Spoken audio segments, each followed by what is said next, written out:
Hello and welcome to Internet Capital Markets, the weekly show where we explore how financial systems are being rebuilt on the web. Each week, we sit down with the builders, investors, and institutional leaders shaping the transformation from tokenized assets to prediction markets and everything in between. Today's show is a special one, as we are welcoming someone we've met a few years ago. And I'm joined by my co founder, and we are builders ourselves, Jonas. We are working together since 2 years, and Jonas will welcome our guest today. Yeah, GM. And actually, I couldn't be more excited. I was like really looking forward to this episode today because today we are diving into one of the most hyped and hottest topic currently in the space, prediction market. And yeah, we are more than happy to welcome Jong-Chan, the CEO and co-founder of Trepa. And he is essentially building a prediction market on Solana. So welcome, Jong-Chan. GM, yeah, thanks for having me. I'm super excited. Let's go. Great, let's do it. Yeah, we actually have like a little bit of a background story. We initially met Jong-Chan in a German incubation program, and it took us like 2 years now to meet again, and here we are. So maybe we just dive in and maybe start with with a little bit of a background question, where you're coming from, what Trepa is, and also feel free to share a fact that you never revealed before on the internet. Oh, okay, sure. Yeah, you can call me Chong or JC. I'm originally from Germany, but now I've been living in South Korea for the last 3 years because of my girlfriend. And as you guys mentioned, we've been knowing each other for a couple of years now. Back at Blockchain Founders Group, where I was sort of like leading the acceleration program. That was, I think, where we met for the first time. And yeah, basically, my background is more in social sciences. I studied public policy, political science, and public law in Germany, France, and Japan. I worked for a while together with the ex-deputy director of the Central Bank of Japan, the Bank of Japan, where we did research around central bank monetary policy. And then after my studies, I joined the Frankfurt School Blockchain Center, which is a Germany-based blockchain think tank. We did research around CBDCs, the private euro, whether it's possible to move the European emissions trading system onto Ethereum or Cosmos. And then I later joined BFG, Blockchain Founders Group, where I led 6 cohorts of startup acceleration. And last year, when Polymarket did its first billion in trading volume against the backdrop of the US presidential elections, I got super interested. And at the same time, I realized, okay, after 3 years doing VC and startup acceleration, I want to do something new. So I got really hooked with prediction markets as a concept. So then I dug deep, I researched, I fell into the rabbit hole once again, and I came across an article on Polymarket trading volume data on Reddit. So there is a subreddit for called Polymarket HQ, and I reached out to the author of this article, of this research article, and we exchanged Telegram, and we agreed to have a call. And then 5 seconds in, I'm like, okay, this guy has a very thick German accent like me. So I was like, hey, are you from Germany? And this guy said, yeah, I am. Are you too? And I said, yeah, me too. So it happens so that this guy, Leon, who is now my co-founder, is also really into prediction markets, and he's a full stack engineer. So we agreed to like work on a trial basis. And then later, earlier this year, we agreed to join or build Trepa together as co-founders.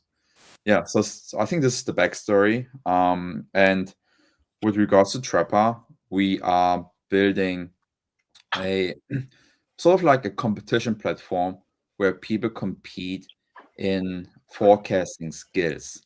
So rather than us focusing on binary event outcomes, let's say person XYZ going to win or not? We are focusing more on numerical outcomes. So anything that can be counted. So let's say GDP, payroll numbers, trade balances, the number of people turning out to vote in an election, how many times Messi is going to pass the ball during his next game. And so I think this is one of the core differentiators that we have with typical binary prediction markets. Yeah, super interesting. And actually, you already answered my second question, which is great. And I think it's like a very reasonable fact why you switched from the VC or investor side to the founder side now, especially with like operating in such an exciting and interesting market.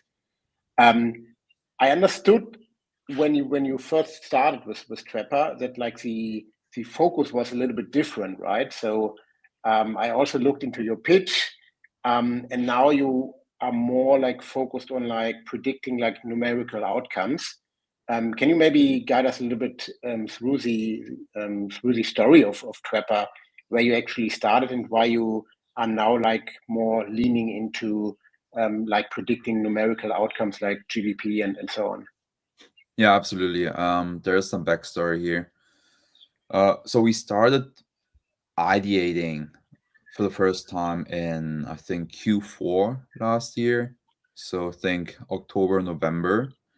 And at that time, we were building actually on the Ton ecosystem. We are building a Telegram mini app where you could basically bet on the veracity of gossip. So there's maybe a gossip. Okay, let's say, okay, this founder is going to make a rug pull, or he's a scammer, or this guy, I don't know, maybe sexually harass people in the club. And then there's always a buzz going on the internet, especially on CT. But you never know really whether this is true or not. So the initial conception of Trepa was, okay, let's allow people to bet yes or no with regards to rumors. But then, of course, the difficulty here is how do you resolve these questions objectively? How can you verify? You cannot call the police, the FBI, the CIA to investigate every single time. It's just really unfeasible. So we pivoted away from gossip predictions to, let's say, opinion or subjective predictions.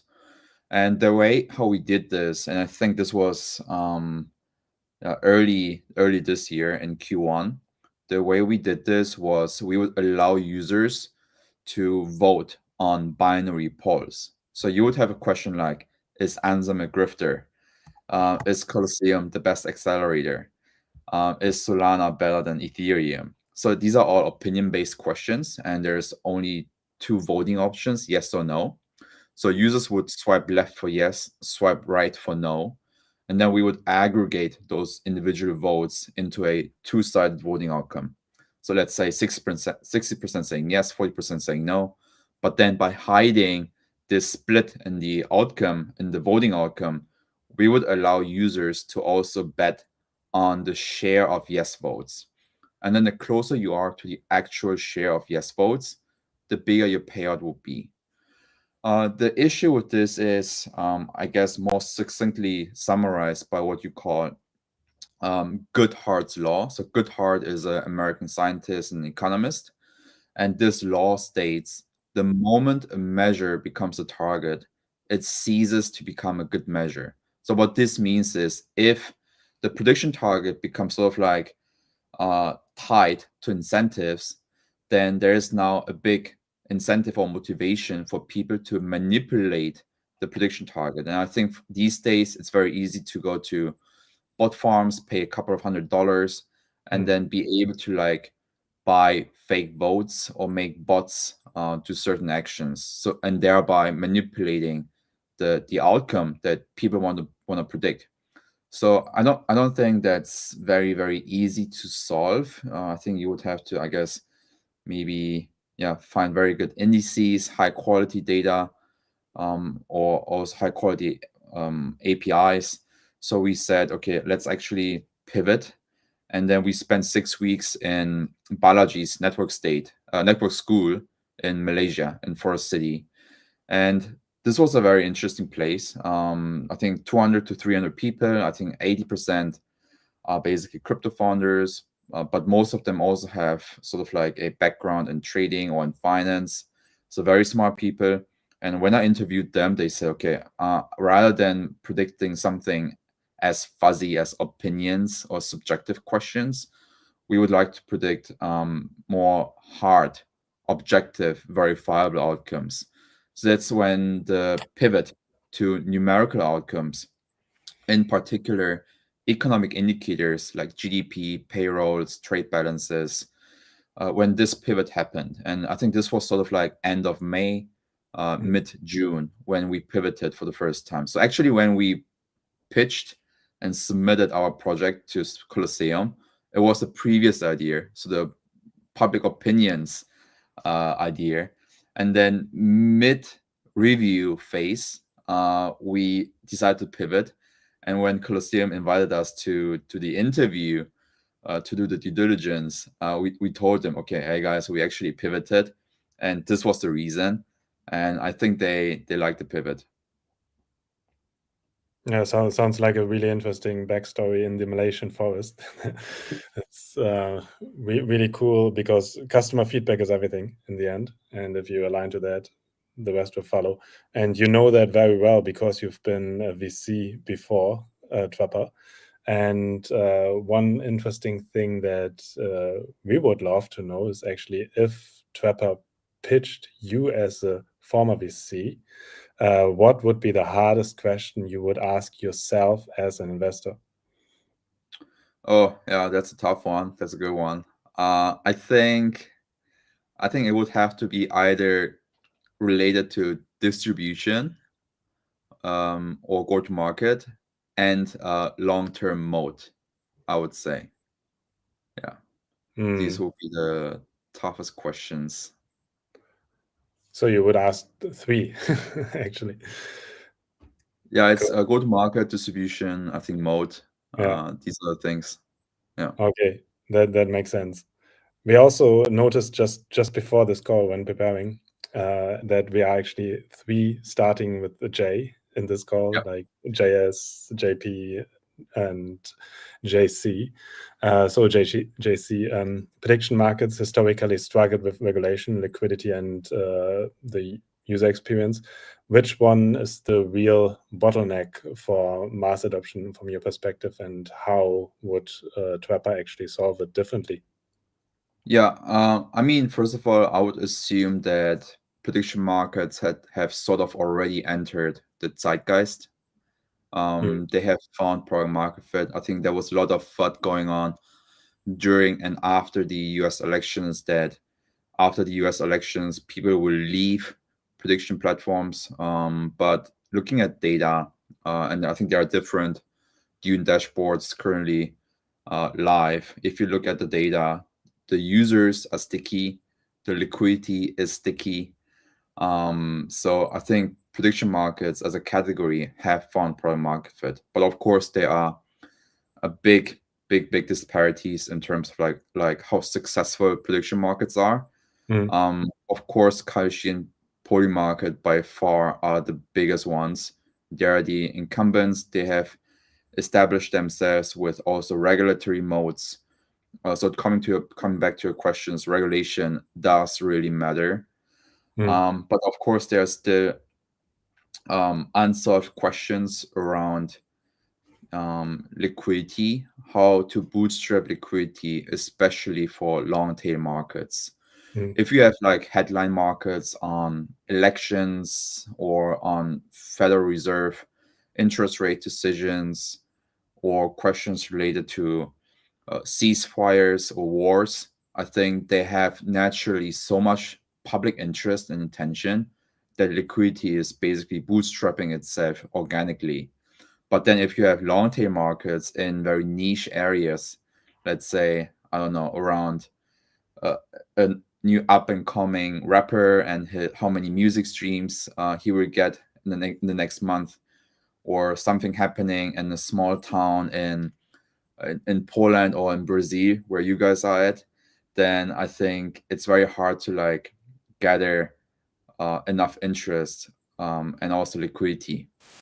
I think that's one issue, but there are a couple of teams working on interesting ideas how to bootstrap initial liquidity. I think some teams like Cashbot or Melee Markets, they are trying things with bonding curves, basically inspired by bonding curves from DeFi to bootstrap initial liquidity. I think teams like Exo Market, they are innovating with solutions like liquidity sensitive LMSR. So LMSR stands for logarithmic market scoring rule. So fancy AMMs that are supposed to bootstrap liquidity, especially in the early days. So I think the design space is growing, but yeah, liquidity is still, I think, one of the major bottlenecks, especially for long tail markets. In terms of UX, I think the core idea of prediction markets is fairly simple. You just make a binary bet. You either place stakes on yes or no.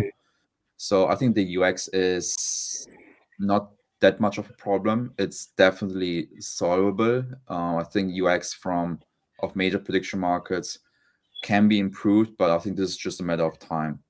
And in terms of regulation, we see that things are changing, of course, with the new administration in the US. I think lots of jurisdictions and countries are always looking at the US first and then taking a stance that mirrors the US stance. So if the US regulatory environment improves, then I see a good chance that the regulation in other jurisdictions will follow suit and also improve. But of course, I think prediction markets, from a legal perspective, at least in the US, they are considered, I think, swaps.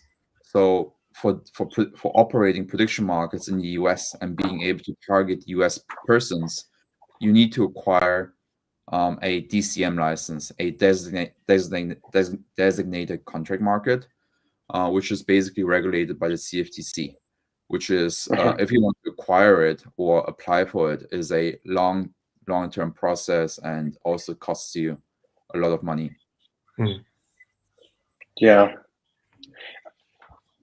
You already touched on like the big incumbents, Kalshi and Polymarket, and I guess it's fair to say that they definitely found a product market fit, and they essentially brought prediction markets like to the masses. The other day, I listened to the All In podcast, and basically, I think like prediction markets are like part of their podcast, like in every other show, and it's like like from a UX perspective, like it became super easy to actually participate in those bets, right? But still, like you are like kind of like in the same market. Yep. So what are they doing wrong, and what are you doing right? I don't think they're doing anything wrong. I think, I guess, normal binary options prediction markets, I think almost perfect when it comes to eliciting a signal from the crowd, because the price signal is a very strong signal, which is backed by people putting their money where their mouth is. So I think it's already very, very good. They're not doing anything wrong. But where we see sort of like an angle where we could build something complementary is in numerical outcomes. So maybe I've said this earlier, but prediction markets are focusing on binary outcomes. And even if there's a question on, let's say, the tariff rate or on how many times Trump is going to say America in his next speech, even for these sort of questions which imply numerical outcomes, there's this issue of what you could call discretization. So what this means is they are putting a continuous scale into different categorical bins.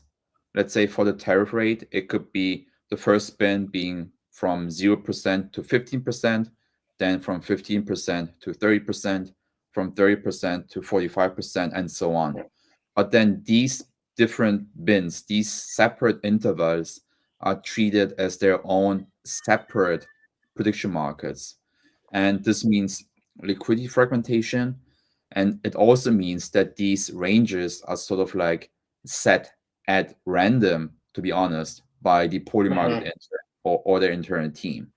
So it might be that that the actual outcome is, let's say, 15% for the tariff rate, but then the question is phrased in a way that says, okay, will the tariff rate be less than 15%? So, and if you say yes, because you thought, okay, the tariff rate is going to be 14%, but the actual outcome is 15%, then even though you are really, really close to the actual outcome, which is 15%, you are on the wrong side because you bought the yes tokens instead of the no tokens. So what I want to say by this is that prediction markets, if they discretize numerical outcomes, they don't really reward you for accuracy. It doesn't matter how close you are. The only thing that matters is that you are on the right side, that you pick the right side of the of the question or of the cutoff point. So that's why we say, okay, let's do this a little bit more fun, a little bit more fair, where we really highlight the accuracy aspect of making predictions for numerical outcomes. So that's why, technically speaking, we are not a prediction market. We are operating pari-mutuel pools where the payout is based on your accuracy scores. So basically, the closer your estimate is to the real result, to the truth, the bigger your accuracy score. And the bigger your accuracy score, the more money you get from the price pool. So this is the concept that Trepa is flying with. Yeah, that's super interesting. And if you think that really through, you could assume or you could claim that like the predictions made on Kalshi and Polymarket are like less valuable like than your predictions, right? And by less valuable, I mean like less valuable for players like in the financial industry. Would you agree on that statement? Not sure. I think that the price signal that they are producing is still very much a reflection of all the dispersed information that is available. So yeah, I think the data or the focus is just very different. But I think I would argue that the price signal or the aggregated information that we are producing are of similar value. Yeah. Okay. I'm super curious if, for example, if we look at the incumbents, the US political betting was a big unlock for them. Do you see anything similar for Trepa? Maybe anything else in the numerical space that could be a killer category for you? Yeah, I think from my perspective, I think Polymarket did well with political betting, with elections. I think Kalshi is doing a great job with sports-related prediction markets. I see a possibility that we might be able to find a niche or an initial wedge with economic numbers, especially macro signals, the headline news around payrolls, payroll revision numbers, GDP, public debt, maybe also stock prices and crypto prices. And I think these are nice because all of these metrics are already quantified. These are numbers. And another very interesting property of economic data is that they are recurring. So basically, these data are time series data. And I think this recurrence property is very interesting because if something is recurring and you made a prediction already, it gets easier to make the next prediction on the same metric again. So I believe that this should drive better retention rates, but also help make liquidity a little bit more sticky on the platform. And we also have this new interesting feature, which we call streak pots. And what streak pots are is basically we have separate pots for every economic indicator, and they accumulate with each prediction round a certain percentage of the total staking volume. So then these pots, they grow over time because they accumulate a percentage of the volume. And we would basically pay out a fraction of these streak pots to users who have consistently predicted a economic number. And if they have also consistently placed in the, let's say, top 3% of predictors for every prediction round, then they get, let's say, a 50% payout from this streak pot as a jackpot.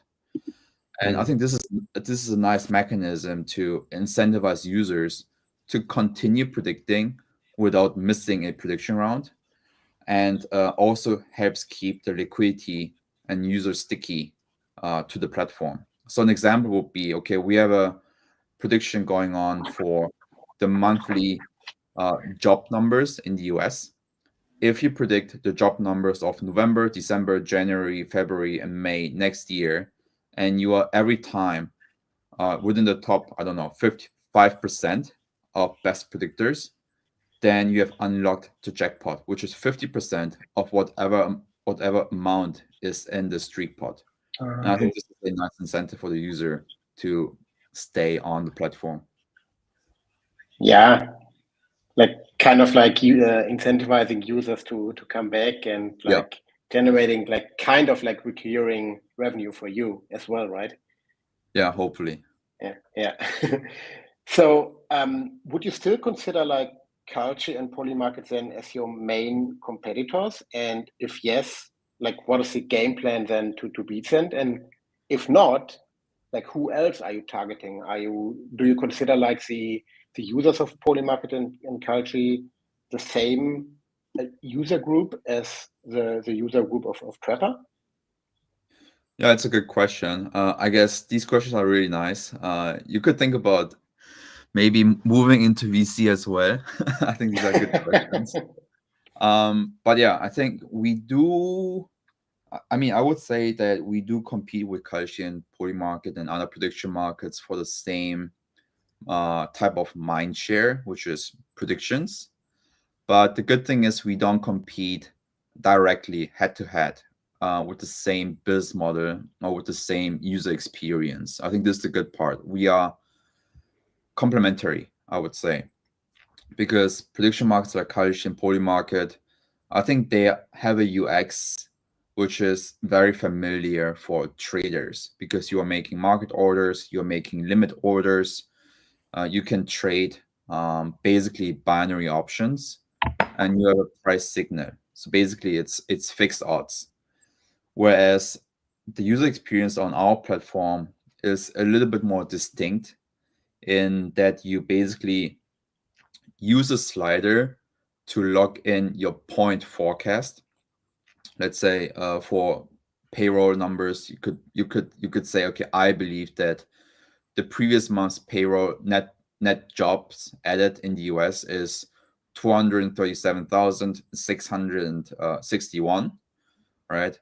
And you're basically forced to make a very accurate point estimate, and then you stake, and then you basically have to wait until the resolution to know, okay, how good was I? How close was I to the actual outcome? And how good am I relative to all the other prediction estimates from all the other participants? So I think the user experience is quite different, and also the business model is also different. So how we make money is we apply a take rate on the staking volume for every prediction round. But for prediction markets, the main revenue model will be driven by trading fees. So for each swap, for each trade, or maybe also with withdrawal fees, they take a certain percentage on the on the trading volume. Super interesting. I think we could talk forever on those topics and ask you more questions, but let's switch gears a little bit. I would love to ask you a couple of questions, and you have one word each to answer. We call that our quick fire round. So, are you ready? What if I say no? I'm ready. Let's go. All right. Okay. The most overhyped term in Web3 right now. Overhyped term. Damn. I would say Launchpad, maybe. Good one. Yeah. The most overrated prediction category today.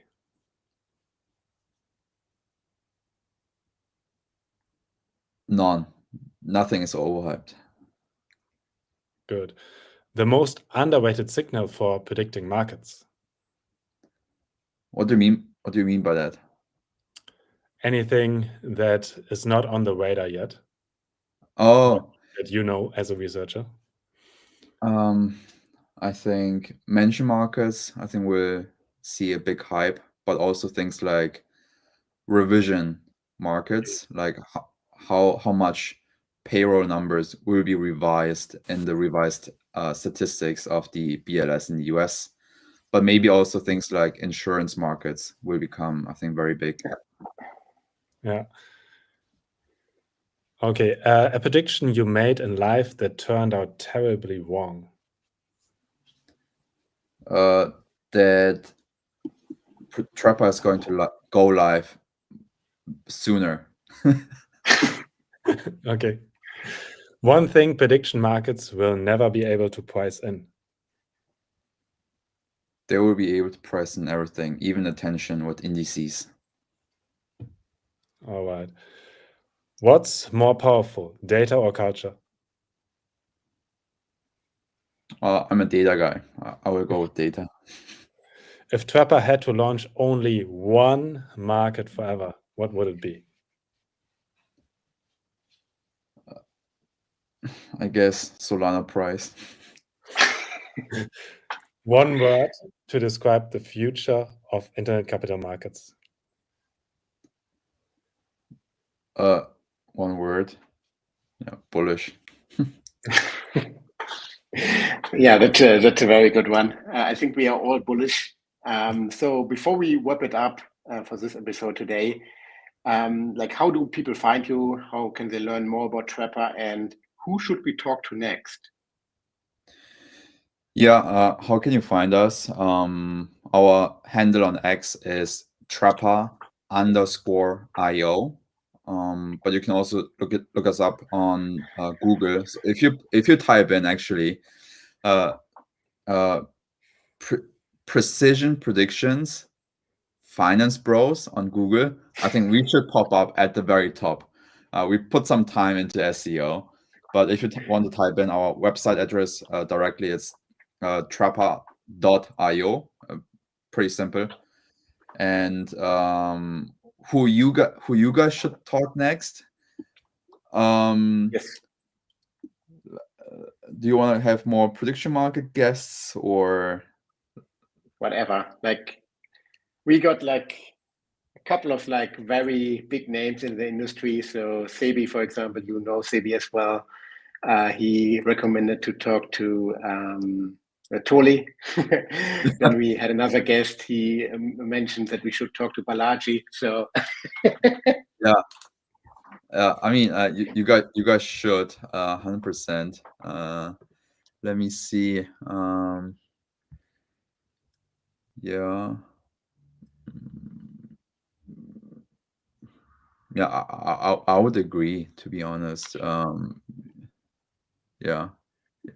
Maybe you could also talk with Colosseum guys. yeah. Yeah, or if you're interested in like Solana DeFi protocols, maybe also Fragmetric or Jito. I think these are all very, very smart guys. very cool products, very nice roadmap as well. Mhm. Yeah. Yeah, that would be interesting. Super. JC, thank you so much. Yeah. No, it was a pleasure. Thank you for having me. That was an incredible conversation. Thank you so much, JC. Thank you for sharing your journey, your insights, and what you're building with Trepa. If you enjoyed today's discussion, make sure to subscribe, rate, and share the show. It helps us to bring more conversations with people shaping the future of on-chain finance and with the names that you just heard. This is Internet Capital Markets. Join us next week as we continue exploring how technology, capital, and human creativity converge to build the future of financial systems. Until then, stay curious, stay connected, and keep building the future of finance.